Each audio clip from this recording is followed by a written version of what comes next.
All right, we're gonna talk about whether or not right now is, no, that's wrong intro. Okay. All right, guys, we're gonna talk about PC building and pricing and all that sort of stuff because the last month has actually been quite, pleasing to see the trends. We'll talk about the trends and why right now is both the best and worst possible time to build your computer.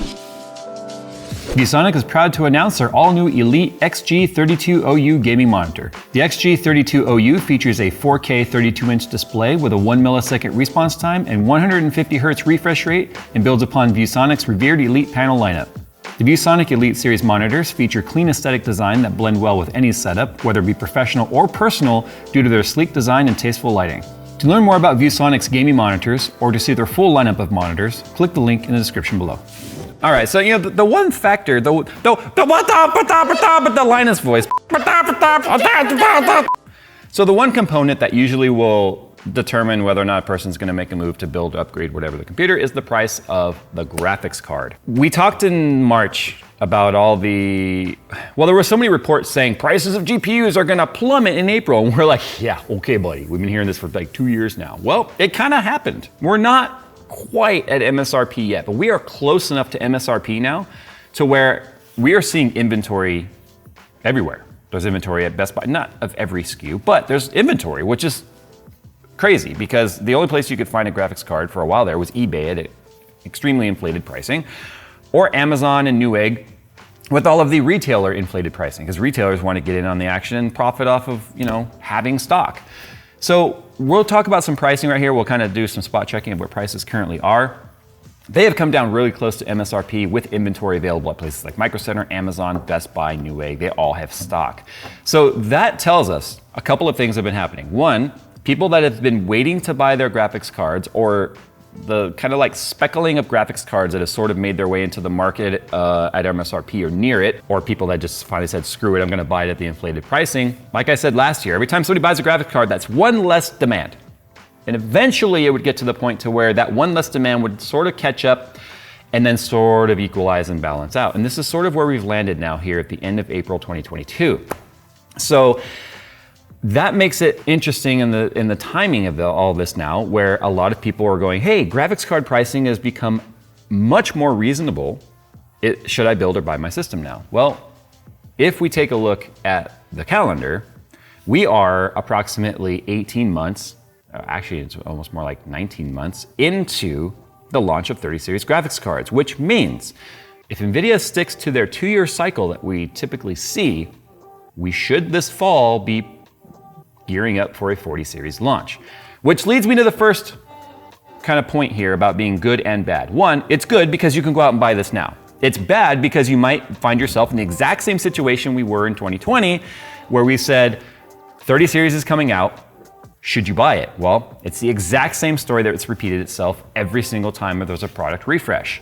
You take a chance, one, of unavailability, and then you take a chance of everyone that wasn't able to get a 40 series card will then immediately run out and go and buy a 30 series card because of the fact that they didn't get 40, they're not gonna wait, they're gonna buy 30, 30's gonna be gone, and then the pricing's gonna do all the crazy crap again. We are also getting ready to get into the cycle here where manufacturing is gonna start slowing down on 30 series as they tool and get ready for 40 series. So 30 series, every one that sells will be one less available that won't be replaced with a brand new product coming from the manufacturers to replenish stock on shelves. The other thing is we are on the cusp of brand new AMD socket, AM5, brand new AMD architecture, and Intel also kind of talking about new CPUs coming out as well. 12th gen looks like it might end up being one of the shortest lived families of CPU. I don't know if this was some sort of a stopgap or what. Obviously, it was a new architecture with E-core, P-core, but we're talking about this year potentially seeing a 40 series, AM5, new Threadripper, Intel potentially also coming out with a new Extreme CPU. So that's a lot of stuff to sort of land at a time when a lot of people might be deciding whether or not they want to build right now. So if you build right now, you really are kind of shoehorning yourself into well, specifically AMD, I've talked about this before. If you buy AMD right now in AM4, that's end of the road. The motherboard won't have any future support in terms of new CPUs coming out for it. It's not forward compatible because the socket type is completely different. In fact, the only thing you could take with you from your AM4 setup to an AM5 is potentially your cooler, because AMD has said that they are going to be compatible with AM4 coolers with the retention type. So although they're going to be an LGA socket, it seems like they're retaining the same retention system that they were already using. So you can see now why I say this is the best and worst time, because of the fact that things are becoming available, because as we become closer to these known refresh cycles, people are kind of adopting this let's hold and wait and see what's coming and what's announced, because they don't want to, and I want to address this for a second. I was gonna say they don't want to buy now and then something new comes out and then they immediately feel like they're obsolete. There's this terrible mindset in the tech crowd, specifically with PCs, where if you buy something that's new now and then the next thing comes out, somehow their thing suddenly sucks. That could not be farther from the truth. Anyone that has, during this whole GPU refresh problem and availability problem, that has just gone out and bought a used 20 series card has found themselves pretty dang happy. Unfortunately, when it comes to systems like AMD and Intel and all that sort of stuff, you can take your old GPU with you or just upgrade the GPU on the platform and then you're up and running. Whereas with, forward compatibility with sockets and CPUs, that's not always the case.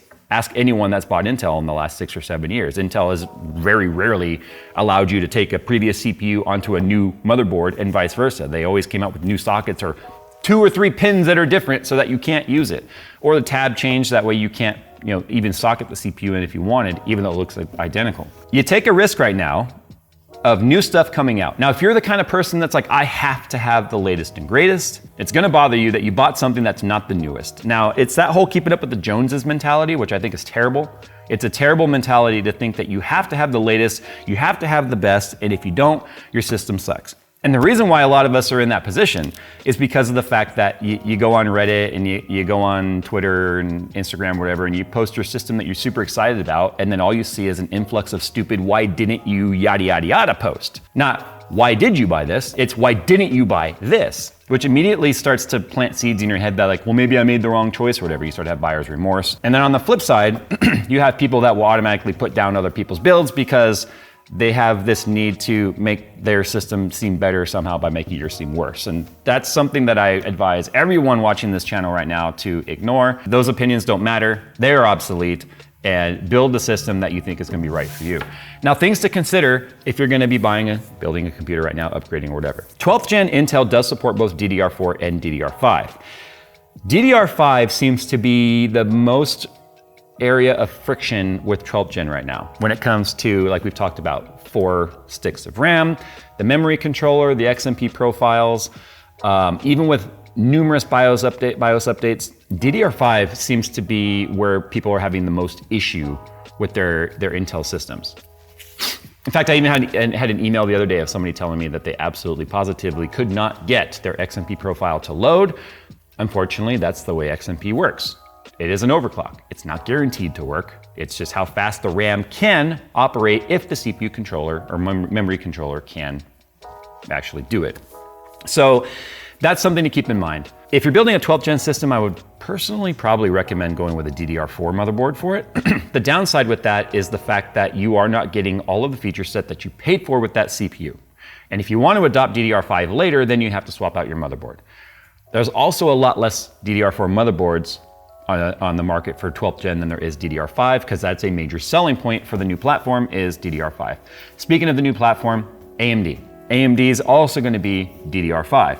The difference is they're also debuting PCIe Gen 5 on AMD, and a whole bunch of features that are going to be completely brand new for AMD that's going to, well, if the refresh cycle from AMD has taught us anything, we are going to see some serious gaming and competitive performance versus Intel because of their constant IPC updates, or improvements, I should say. And they're talking 5 gigs plus all-core now, which has been the only thing that's ever held AMD back from Intel's core-to-core, clock-to-clock comparison, is the fact that their IPC is great, but their overall clock speed has been lower than Intel's. It makes me really excited to build an AM5 system as soon as they're available, which has honestly been one of the reasons why my 12th gen system has been so slow to finish, because I'm literally finding myself in the same position so many people watching this video are, is should I finish this now or should I just wait? I've been using 12th gen now for my system here in the studio for about a month, and I've got to tell you, I've never experienced as many weird issues as I have with this 12th gen system. And we have made plenty of videos saying AMD is great but has weirdness.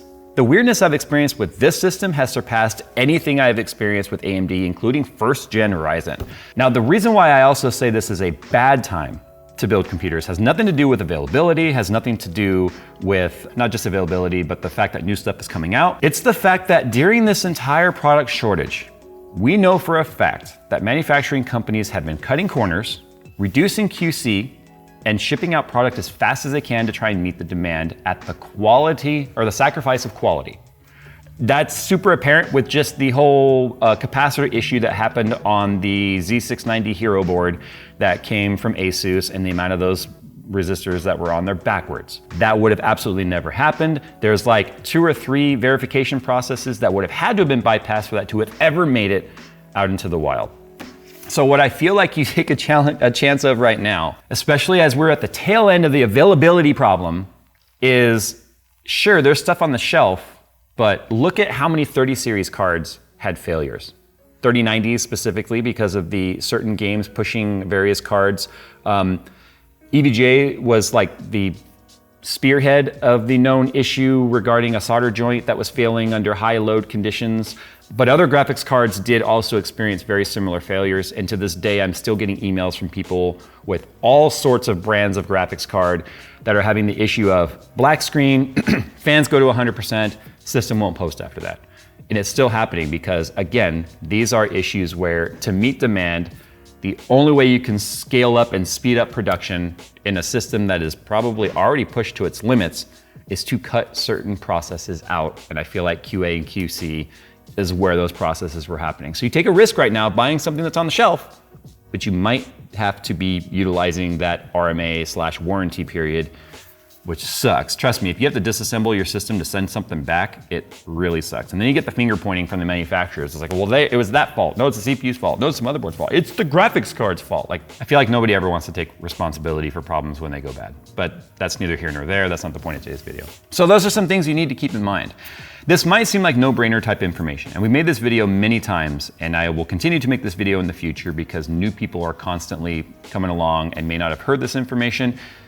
And I feel like it's my duty to kind of give you guys some food for thought on whether or not right now is the right time. So my too long didn't read, and feel free to timestamp this at the bottom for anyone down there that doesn't want to watch a 20-minute video of Jay just talking about, first world problems. If you're the kind of person that has to have the latest and greatest, well, clearly you don't want to buy something that is more than a year and a half into its product cycle or its its refresh cycle, because you know something new is coming. If you need something now, and you don't want to take a chance of things not being available in the future, and I swear this is verbatim exactly what I said when we went from 20 series to 30 series. Don't sell your 20 series cards until you have a 30 series in hand. But Jay, I need the money from the 20 series to buy the 30. Well, I hope you're willing to hang on to that money because you may not have a 40 series card to buy and you don't have a 30 series card or 20 series card anymore and you have cash that you can't spend because it's not available. Don't wait. Buy what's available now. That way you know you have the product, and then you can decide later on if you want to upgrade that. But if you need the system now, that's for obvious reasons, and you have to ask yourself, do I need the newest stuff, or will the current stuff get me by on what I need? Whether you're building a workstation, a gaming rig, a streaming rig, whatever it be. If you're also not willing to take risk on being the early adopter troubleshooter for these brands, specifically CPUs and motherboards and BIOS, then wait. Right now we're at a pretty good place with Ryzen. And we're getting there with Intel 12th Gen in my opinion. But with Ryzen, it's solid as a rock for the most part. Phil's Threadripper system, which is a 2000 series Threadripper, absolutely rock solid. When Threadripper gets an update, Phil gets an update. Because of all the workflow that he does, he needs all those cores. Plus he's also a core slut, so he wants to see as many as he can. It is, yeah, I knew that was coming. So yeah, he's compensating there, guys. But anyway, if you're not willing to take the period of time at which it takes for things to become solid, then you probably don't want to buy the newest, latest, and greatest anyway until it's had a few revisions. So anyway, pricing, it's really normalized now, very near MSRP. In fact, we'll just do a quick check here, like Micro Center. I know a lot of people don't have a Micro Center nearby, but 3080 Ti's MSRP for Founders Edition is, so we've got a EVGA RTX 3080 Ti XC3 Ultra for $1,279. 25 plus in stock.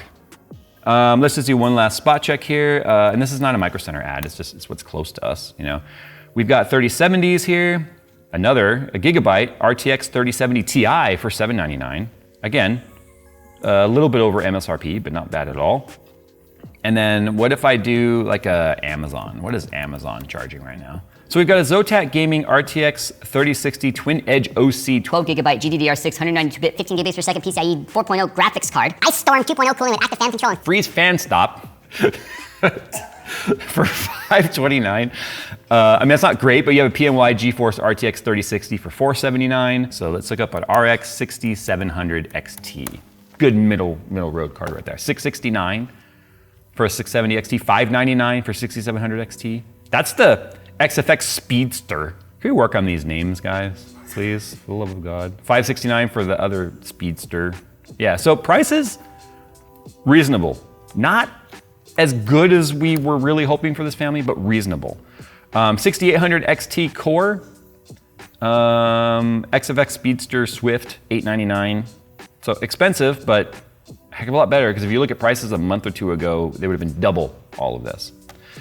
Anyway, are you building a system right now? If you are, what are you getting and why? If you're waiting, do you feel confident that this time around, maybe your luck is there where you'll get past all of the bots and you'll get past all of the scalpers and all that stuff? Because here's the thing, 30 series was extremely profitable for scalpers. And you know 40 series is gonna bring the same exact response. The question is, how are retailers gonna combat this and actually have time to prepare for it now that they know what to expect? All right, guys, thanks for watching. Comment down below and we'll see you in the next one.